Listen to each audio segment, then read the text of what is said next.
कल प्रेस में भूपेश जी ने बयान दिया और उनकी आपत्ति बड़ा अजीबोगरीब आपत्ति है।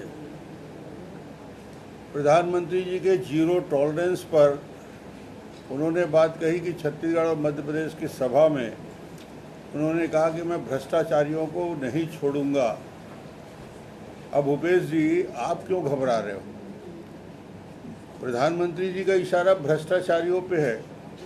जब से प्रधानमंत्री 2014 में मोदी जी प्रधानमंत्री बने हैं, ऐसी सरकार बनी है जो भ्रष्टाचार पे लगातार कार्रवाई कर रही है। और जब भ्रष्टाचारियों पर छत्तीसगढ़ में कार्रवाई होती है तो भूपेश जी सामने आते हैं।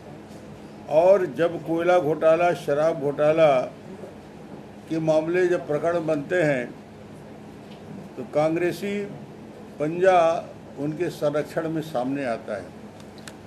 तो ये तो कार्रवाई होगी ही और हो रही है, इसमें परेशान होने की ज़रूरत नहीं है। प्रधानमंत्री ने पहले दिन से ही लक्ष्य बनाए हैं। एक बात लगातार वो 2018 के बाद उनके हर प्रेस कॉन्फ्रेंस में 18, 19, 20, 23 आ गया, हर महीने एक बार इस मुद्दे को दोहराते हैं। और वो मुद्दा रहता है कि डॉक्टर रमन के संपत्ति बढ़ी है। हर बार ये प्रेस में इनका बयान आता है। मुझे लगता है कि मुख्यमंत्री जी को इसके पहले भी शायद उनकी याददाश्त कमज़ोर होती जा रही है। बिलासपुर के हाई कोर्ट का फैसला सर्वोच्च न्यायालय ने दिया और 18 के बाद लगातार जिस मुद्दे को उठाते रहे हैं, न्यायालय का फैसला क्या आया उसके बाद भी वो रिपीट और रिपीट करते हैं। यानी न्यायालय, उच्च न्यायालय पर भी भरोसा भूपेश बघेल को नहीं है, जबकि उच्च न्यायालय ने स्पष्ट तौर से अपने फैसले में कहा, डबल बेंच का ये फैसला था, ये आरोप तथ्यहीन, निराधार और राजनीति से प्रेरित बता के खारिज कर दिया।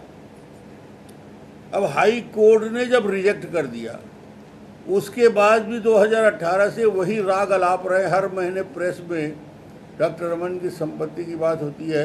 इससे बड़ा और कौन सा मंच मिलेगा जहाँ पे जांच के बाद, और इसमें आपको बता दूं 2003 का इलेक्शन, 8 का इलेक्शन, 13 का इलेक्शन, ये सारे इलेक्शन जिस आधार पे आरोप लगाते हैं, चुनाव आयोग इसका हिसाब लेता है।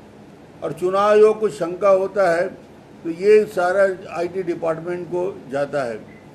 मगर इस पूरे मामले में जो ग्रीन चिट, जो चिट मिला है, वो स्पष्ट रूप से मिला है कि 3 का और 8 का, 13 के सभी जांच करने के बाद चुनाव आयोग ने स्पष्ट रूप से कह दिया कि इसमें कोई कमी नहीं है, इसमें कोई दिक्कत नहीं है। इसके बाद भी वो बोलना नहीं भूलते। शायद आने वाले 4 महीने तक भी लगातार इस बात को दोहराते रहेंगे। वो उनकी आदत का हिस्सा बन गया है।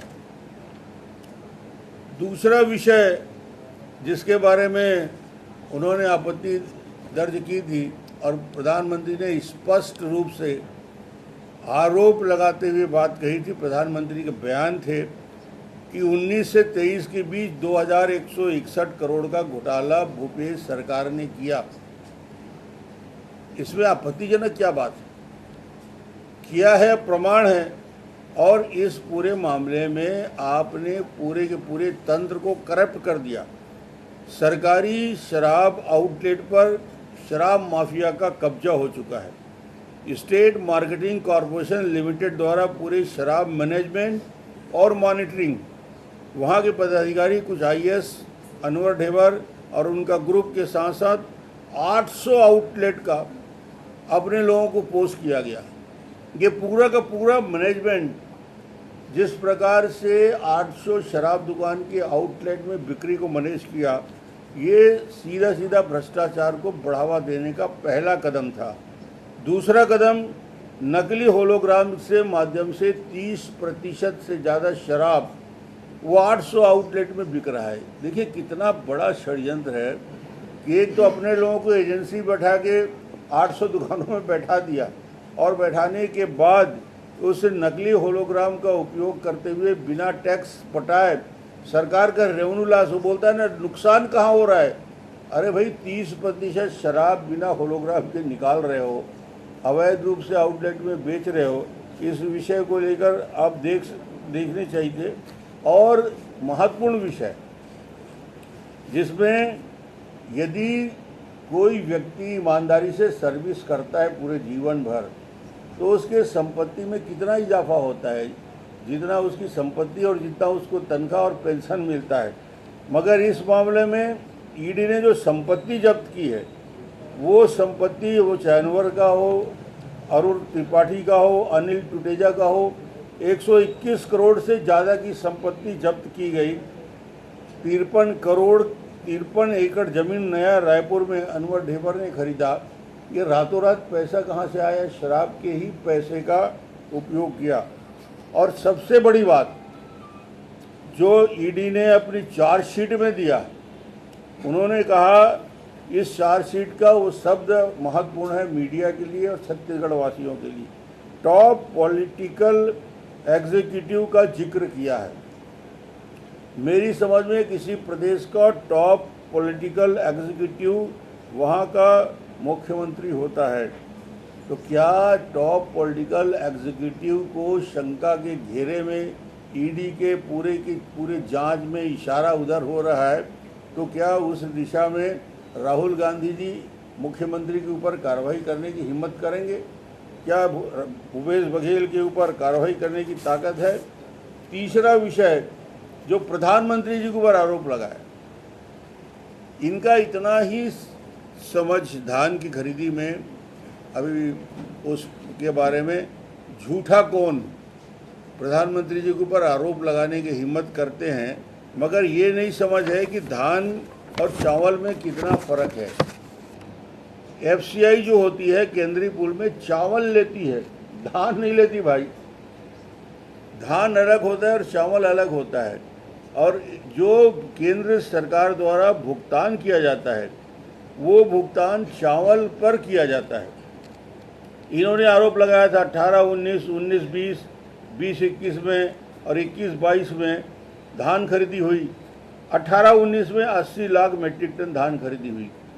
67% चावल बनता है धान का, 67%। 100 क्विंटल में 67 क्विंटल धान का चावल हो जाता है, बाकी भूसे निकल जाते हैं। तो 67%, यदि 18-19 में 80 लाख मेट्रिक टन हुआ तो 53 लाख मेट्रिक टन चावल बना। चावल का 45 लाख मेट्रिक टन तो केंद्र ने खरीद लिया भाई, 80% खरीद लिया। अब बोलते हो खरीद नहीं रही केंद्र सरकार। 19-20 में 83.95, 83.95 लाख मेट्रिक टन खरीदा। इसका चावल बना 56 लाख मेट्रिक टन। इसका 97%, 54.98, 54.98% चावल को केंद्रीय पूल में खरीद लिया गया। इसके बाद ये आरोप लगाते हैं कि खरीद नहीं रही, पैसा केंद्र का जाता है। 20-21 में 90 लाख मेट्रिक टन चावल में से 61 लाख यानी 67% चावल, जिसमें से 70% केंद्रीय पूल में लिया। और 21-22 में 97.99 लाख मेट्रिक टन में से 65 लाख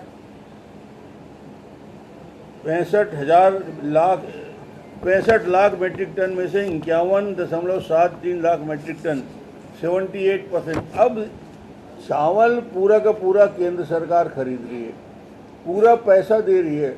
इनको ये कहने में आपत्ति क्या है कि 80% पैसा धान का किसानों को छत्तीसगढ़ के केंद्र की सरकार दे रही है। और ये प्रमाणित हो जाता है इन आंकड़ों में कि केंद्र सरकार जो पैसे दे रही है वो चावल के लिए देती है, धान नहीं खरीदती। भूपेश जी धान के आंकड़े बता रहे, कल भ्रमित करने का प्रयास कर रहे थे। मुझे लगता है कि इस प्रकार के भ्रम पैदा करने की जिस स्थिति बनी हुई है और इस भ्रम को दूर करने का उपाय ये, भूपेश जी ने कहा कि मोदी जी आए, भाषण दे के चले गए। मैं मोदी जी के साथ, भूपेश बघेल जी के साथ उस मंच में मौजूद था जहाँ पहला कार्यक्रम हुआ, सरकारी कार्यक्रम।